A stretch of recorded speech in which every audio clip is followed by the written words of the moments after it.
Le printemps est presque là. C'est la saison du renouveau, de l'éveil de la nature, de la lumière qui revient.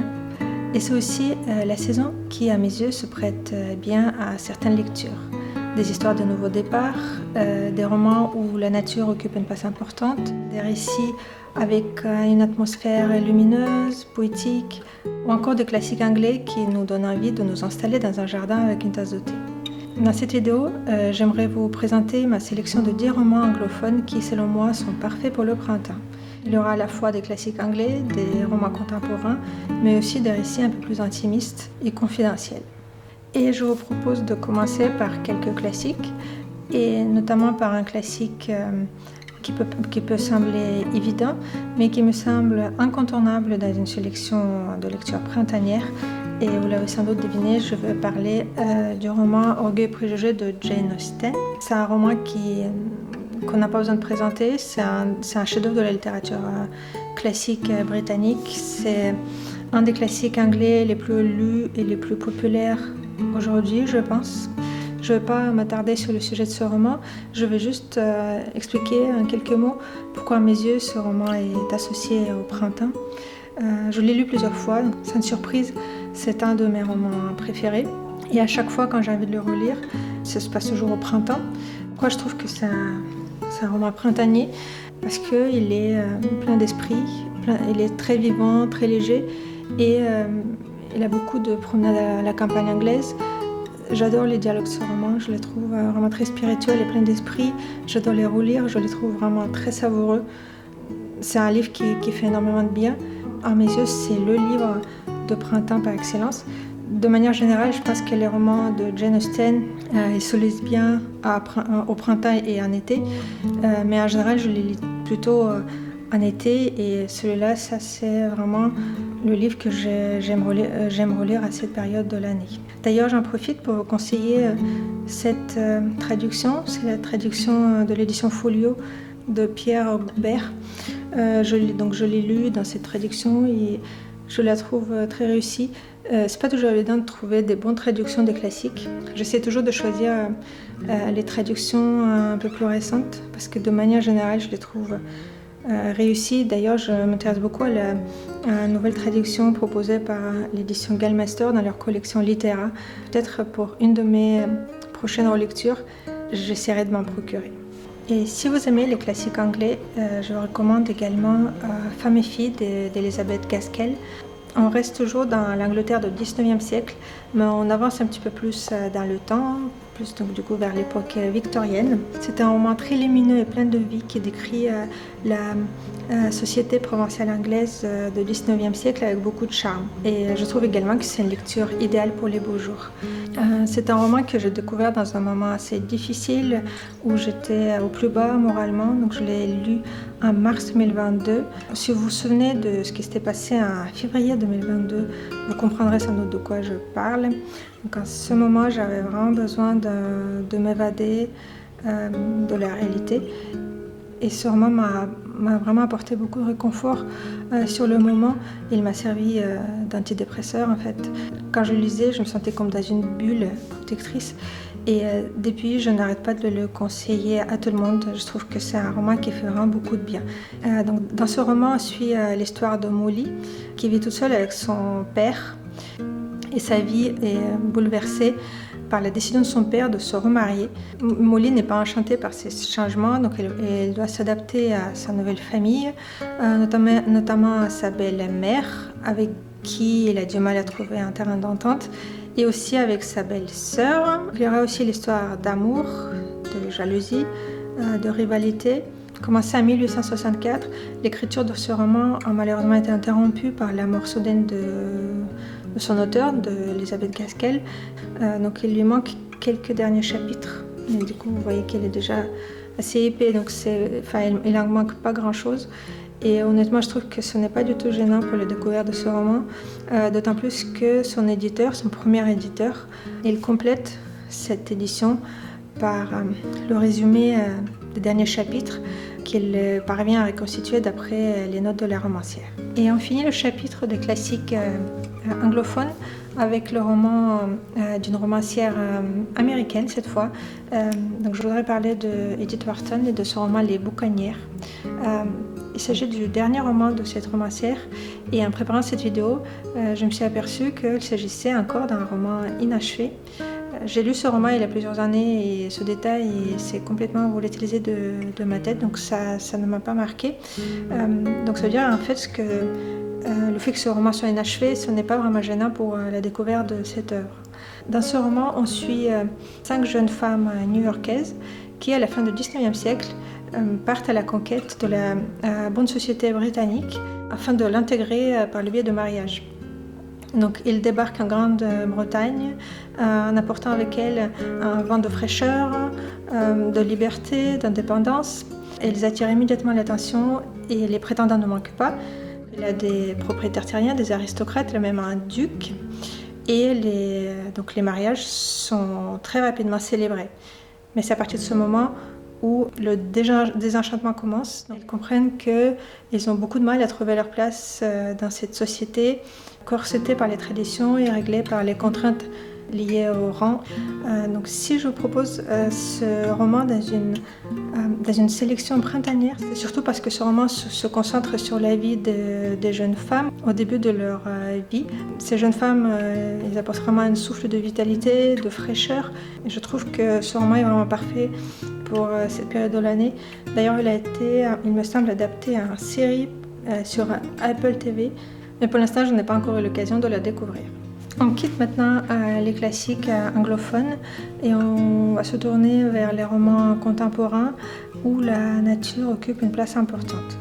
Je voudrais commencer par le roman Là où chantent les écrevisses, écrit par la romancière américaine Delia Owens. C'est un roman qui a eu énormément de succès il y a quelques années. Il a même été porté à l'écran en 2023. Il s'agit d'une très belle adaptation au cinéma. C'est un roman qui raconte l'histoire de Kia, surnommée la fille des marais, qui est obligée de grandir toute seule dans les marais de la Caroline du Nord après avoir été abandonnée par toute sa famille. Donc, elle vit à l'écart de la société dans un environnement très sauvage et elle apprend à survivre dans cet environnement. Et elle crée un lien vraiment très fort et très étroit avec la nature. Elle apprend à connaître tout le monde naturel qui l'entoure. Et si j'ai choisi ce roman pour ma sélection printanière, c'est notamment parce que la nature est vraiment omniprésente. Donc il y a énormément de descriptions du monde naturel, des animaux, des marais, des saisons. D'ailleurs, la romancière est biologiste de formation, donc c'est pour ça qu'on sent vraiment cette précision et cet intérêt et cet amour pour le monde naturel. C'est un roman qui est vraiment très immersif et qui nous donne vraiment l'impression de vivre au rythme du monde naturel. Le roman suivant, c'est L'empreinte de toute chose d'Elizabeth Gilbert. C'est un roman historique qui nous amène au XIXe siècle. On y suit la vie de Alma Whitaker, la fille d'un riche botaniste américain. Dès son plus jeune âge, elle grandit dans un milieu très scientifique et très tôt, elle commence à avoir intérêt pour la botanique et une véritable passion pour les mousses. Donc c'est un sujet qui peut paraître ennuyeux à certains, mais elle s'y passionne à fond et elle va mettre quasiment toute sa vie à l'étudier. Donc dans ce roman, on va suivre tout son parcours dès sa jeunesse jusqu'à quasiment la fin de sa vie. Et ce parcours sera passionnant. C'est un roman qui parle de la place des femmes dans le monde scientifique de l'époque, un monde qui était encore très fermé et très masculin. C'est un roman très érudit qui nous transmet la soif de connaissance, l'intérêt pour le monde naturel qui nous entoure. C'est un roman qui présente plusieurs visions du monde et nous pousse à nous interroger sur notre propre rapport à l'existence. C'est un roman très très riche, très érudit. J'ai adoré sur la vie d'Alma et c'est pour ça que je ne peux que vous le conseiller. Et si je vous le propose dans cette sélection printanière, déjà par cette thématique, parce qu'elle se concentre sur la nature, sur la botanique, et aussi par cette soif de connaissance qui guide la narration et la vie des personnages principaux. C'est un roman qui donne vraiment envie de regarder la nature autrement et je trouve que ce roman est vraiment parfait pour la saison. Si vous aimez les romans liés à la nature et au paysage, je voudrais vous proposer également L'écart de Amélie Trott. C'est un récit autobiographique qui se passe sur les îles Orcades en Écosse. Après plusieurs années difficiles passées à Londres et marquées par l'alcoolisme, l'autrice revient sur son île natale afin de se reconstruire au contact de la nature. C'est un récit qui est très proche de nature writing parce qu'il y a beaucoup de descriptions de la nature sauvage, d'observations naturalistes. Donc c'est un livre qui mêle à la fois des souvenirs personnels, des réflexions et aussi des descriptions des paysages des îles des Orcades, de la vie dans ces endroits. Donc c'est un roman qui relie l'expérience personnelle avec la nature environnante. Donc c'est un texte très immersif. Et si je voulais l'inclure dans cette sélection printanière, c'est surtout parce que il s'agit d'un récit de guérison, de résilience, de reconstruction et d'un nouveau départ. Dans ce cadre sauvage, la romancière parvient à se reconstruire et à se bâtir une nouvelle existence en y retrouvant un rythme de vie plus simple et plus proche de la nature. Et on va passer maintenant à la dernière partie de cette vidéo dans laquelle je vais vous présenter quelques romans atmosphériques et poétiques qui me semblent également parfaits pour le printemps. On va commencer par le roman Les Trois Lumières de Claire Keegan. Il fallait bien qu'il y ait au moins un roman irlandais dans cette sélection. C'est un roman que j'adore, qui m'a fait découvrir cette romancière. Claire Keegan est connue surtout pour l'écriture de textes courts. L'histoire de ce roman est toute simple. On y suit une petite fille envoyée passer quelques semaines dans la famille chez des cousins éloignés de ses parents qu'elle ne connaît absolument pas. Et pendant ces quelques semaines, elle découvre la stabilité et l'amour et le soutien qu'elle n'a jamais connu dans sa propre famille. Si je vous propose ce roman dans une sélection printanière, c'est surtout parce que, à mes yeux, ce roman est très lumineux, avec une histoire toute simple et plein de douceur et de sensibilité. Donc ce roman, c'est un petit bijou qui ne vous prendra pas beaucoup de temps, ça se lit très vite. Et d'ailleurs, ce roman était merveilleusement bien adapté au cinéma avec un film, The Quiet Girl, qui est sorti il y a quelques années et que vraiment aussi j'ai trouvé bouleversant tout autant que le livre. Un autre roman que j'aurais vous conseiller est beaucoup moins connu. Et il est sorti l'année dernière en France et est passé quasiment inaperçu. Pourtant, en Angleterre, il a même fait partie de la longue liste de la Booker Prize. Malheureusement, je n'ai pas le livre en main parce que je l'avais emprunté à la bibliothèque. Il s'agit de Perles de Sian Hugh. Je ne sais pas exactement comment se prononce le nom de la romancière. La romancière est surtout connue pour ses poèmes. Donc il s'agit de son premier roman. Et si je vous propose ce roman aujourd'hui, c'est notamment parce que c'est un texte très poétique. Il a énormément de références aux poèmes et aux chansons anglaises, aux chansons traditionnelles. C'est l'histoire en fait d'un deuil. C'est l'histoire d'une femme qui a été marquée dans sa jeunesse, dans son enfance, par la disparition soudaine de sa mère. En fait, sa mère, elle disparaît d'un jour au lendemain. Cette absence va marquer son enfance et ensuite sa vie d'adulte.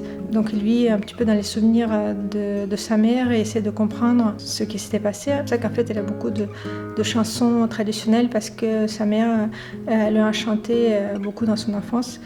Donc c'est vraiment un petit bijou, une petite perle, comme son nom l'indique. Donc c'est vraiment un texte qui vous plaira si vous aimez les textes immersifs et poétiques. Un autre roman qui est dans ma tête est associé au printemps, même si je ne l'avais pas lu à cette époque, c'est Le Jardin de secret de Kate Morton. C'était le premier roman de cette romancière que j'avais lu.